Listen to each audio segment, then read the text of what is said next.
Gilles Babinet, serial entrepreneur, auteur de nombreux ouvrages sur le numérique, premier président du Conseil national du numérique et digital championne de la France auprès de l'Union européenne. Donc ça m'intéresse beaucoup d'avoir tes impressions et ton témoignage sur la formation des ingénieurs. Alors, d'abord, il faut dire que la formation française d'ingénieurs est de bonne qualité. C'est-à-dire que lorsqu'on voit qu'ils sont quand même très appréciés, évidemment à Silicon Valley, mais un peu partout dans le monde, on doit reconnaître que c'est une formation qui est généralement de bonne qualité, et je mettrai là-dedans évidemment les grandes écoles, mais au-delà de ça, les écoles qui sont les ENSI qui sont un peu en dessous. Donc ça, c'est une bonne chose. L'enjeu, c'est les mathématiques, beaucoup de mathématiques dans nos formations, et on est dans un monde où finalement, en gros, il y a deux dimensions, il y a le code et l'algorithmie. L'algorithmie, c'est des maths. Donc c'est plutôt quelque chose d'assez satisfaisant. Il y a un sujet qui est un sujet qui concerne tous les pays, qui est la massification des formations. Donc j'observais l'autre jour que la Conférence des grandes écoles souhaitait passer de 35 000 par promotion à, je crois, 50 ou 55 000 dans un temps assez court, hein, d'ici 2022.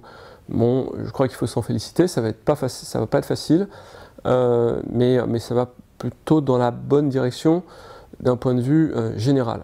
Quel rôle peuvent jouer des écoles comme les ISEN qui sont implantées dans les territoires proches des entreprises? Alors, les ISEN ont des rôles importants, c'est-à-dire c'est des écoles qui sont plus spécialisées, évidemment, et je crois que l'approche par filière est importante. C'est-à-dire qu'il s'agisse d'écoles d'agriculture, d'écoles qui sont liées au monde de la métallurgie, par exemple. Il y a, évidemment, dans un cas de l'expertise plus particulière en data agrologique, puis dans l'autre, dans la machine-outil, et dans les commandes numériques, entre autres, qui peuvent être développées. Et ça, je crois que cette logique de filière, on l'a un petit peu perdue. Et le numérique dans la pédagogie elle-même et dans l'innovation pédagogique? Alors, j'en ai pas parlé, mais évidemment, c'est très important. Là, c'est le plus difficile. C'est-à-dire que arriver à passer dans des modes de blended learning, c'est-à-dire d'éducation inversée, où il y aura une part de cours virtuels et où on fera surtout du TD, entre guillemets, ça c'est quelque chose qui est difficile parce que les écoles ont leurs habitudes, ça marche plutôt bien quand on observe les taux de placement, en particulier des grandes écoles, et donc elles ont beaucoup de mal à rentrer dans ces dynamiques-là, mais je crois que ces dynamiques, elles sont très consubstantielles à ce qu'est la révolution digitale. C'est-à-dire que quand vous arrivez dans une entreprise, quand vous êtes dans un GAFA, vous travaillez en mode projet de façon extrêmement massive, avec des niveaux de collaboration où vous êtes comme dans un bateau avec vos coéquipiers, et donc la confiance que vous arrivez à créer spontanément est très importante, et ça c'est des choses aussi qu'on apprend à l'école. Et ça je crois que quelles que soient les filières, il faut comprendre ces dynamiques. Et l'Afrique? Comment on peut aider les pays africains et qu'est-ce que l'Afrique peut nous apporter en matière d'enseignement des sciences et d'utilisation du numérique? Alors l'Afrique, c'est un enjeu absolument passionnant parce que l'Afrique n'est pas dans une logique incrémentale, elle est dans une logique de rupture. C'est-à-dire qu'elle met en œuvre des processus, des modèles économiques, des technologies qui n'existent pas ailleurs. Donc le mobile banking a été inventé en Afrique, les systèmes de nanogrid ont été inventés aussi en Afrique. Et au-delà de ça, je pense qu'il n'est pas exclu qu'un modèle de management africain apparaisse, c'est-à-dire un modèle qui soit basé sur la subsidiarité, sur le mode projet, sur la notion d'expérimentation élargie, sur la frugalité également. Ça, ce sont des notions qui sont encore un peu évanescentes, mais que l'on voit beaucoup auprès des entrepreneurs africains. Le numérique n'existe que par ses usages.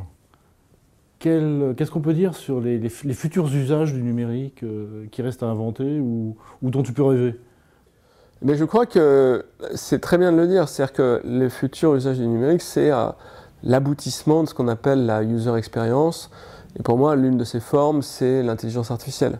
C'est-à-dire une forme de naturalité de l'interface qui est beaucoup plus forte que celle que l'on a aujourd'hui.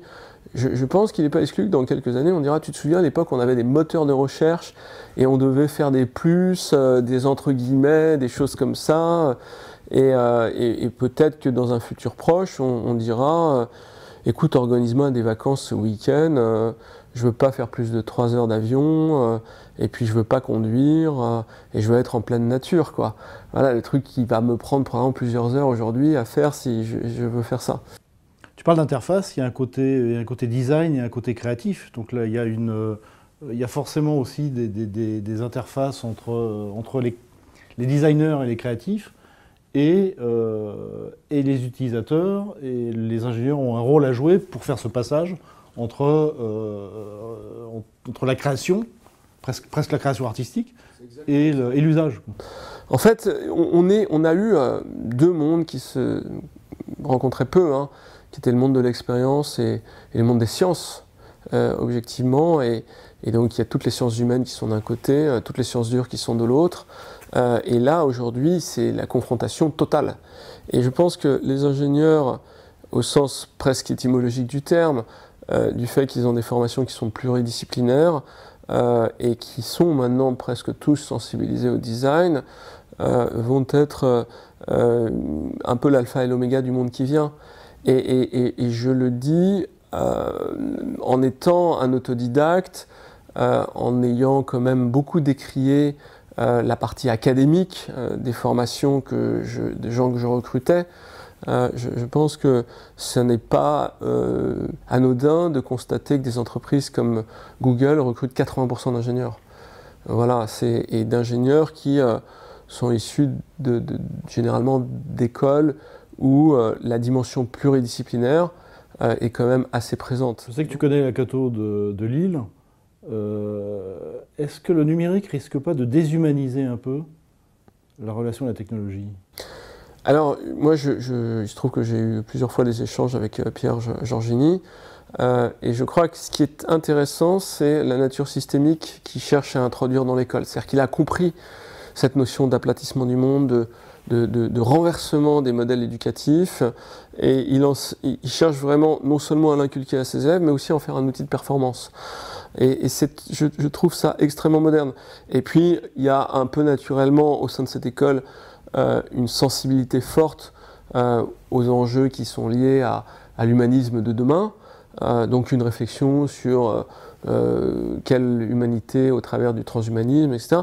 Ça, je trouve ça génial, parce que ça pousse la notion de transdisciplinarité à son extrême, et je trouve que des gens comme ça mériteraient d'être mis plus en valeur. Il est déjà assez reconnu, mais c'est vrai que ce sont des exemples qui sont tout à fait remarquables. Je sais que tu aimes bien l'agriculture aussi. Quelle place du numérique dans l'agriculture du futur et dans la qualité des produits agricoles ?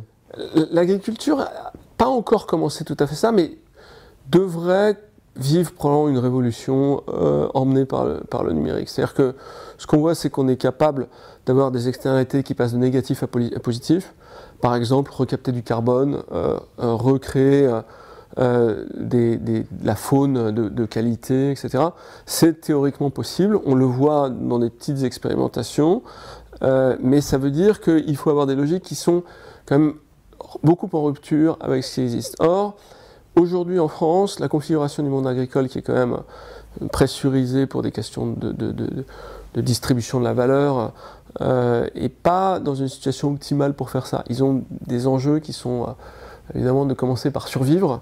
Et donc, voilà, on est un peu contre-cyclique, et je pense que effectivement, les outils pédagogiques doivent essayer de faire un peu un pari pascalien pour réussir à mettre en exergue ces nouvelles dynamiques. Bon, si ça a commencé par la Bretagne, qui est quand même un endroit où il y a eu beaucoup de problèmes de pollution, entre autres avec les élevages porcins, ça serait assez intéressant, je crois. D'accord. Et qu'est-ce qu'il faudrait alors pour que ça se développe davantage ? Est-ce que c'est un problème de dialogue entre agriculteurs, ingénieurs ? Oui, encore une fois, il ne faut surtout pas nier ce qui préexiste. Donc, il y a des expertises agricoles qui sont fortes, mais il faut être capable de les confronter avec ce monde qui vient, donc des gens qui sont issus du digital, qui font des startups dans le domaine de l'agriculture. Et je crois qu'il faut essayer de générer un dialogue fécond qui aboutit à créer des nouveaux corpus pédagogiques et qui sont complètement nouveaux. C'est-à-dire que quand on met du cloud dans ce genre de choses, quand on met de l'algorithmie, quand on met de la visualisation de données, évidemment, quand on met du vertical farming, voilà, vertical farming, c'est un truc, on peut être contre, pour, etc. Mais c'est des choses qu'il faut regarder, c'est des choses qu'il faut absolument regarder. C'est le productivisme usinier absolu aujourd'hui, hein, avec des niveaux de productivité incroyables. Il y a des vrais enjeux de savoir si on a assez de sels minéraux, des tas de trucs, on ne sait pas très bien comment ça se passe avec de l'éclairage qui contient peu d'ultraviolet, mais ça doit se regarder. C'est aussi une des pistes de l'urban farming. C'est tout à fait ça. Moi, c'est une conviction et je ne peux pas dire qu'elle est très étayée, mais je pense qu'il y a une opportunité de réconcilier les environnements urbains avec le monde agricole et de faire un vrai triptyque qui est restauration des écosystèmes, production d'énergie, production agricole. Et ça, c'est quelque chose qu'on voit beaucoup dans certains pays et je pense que ça nécessite encore une fois de mettre des disciplines qui ne se parlent pas ensemble. Gilles, merci. Merci beaucoup.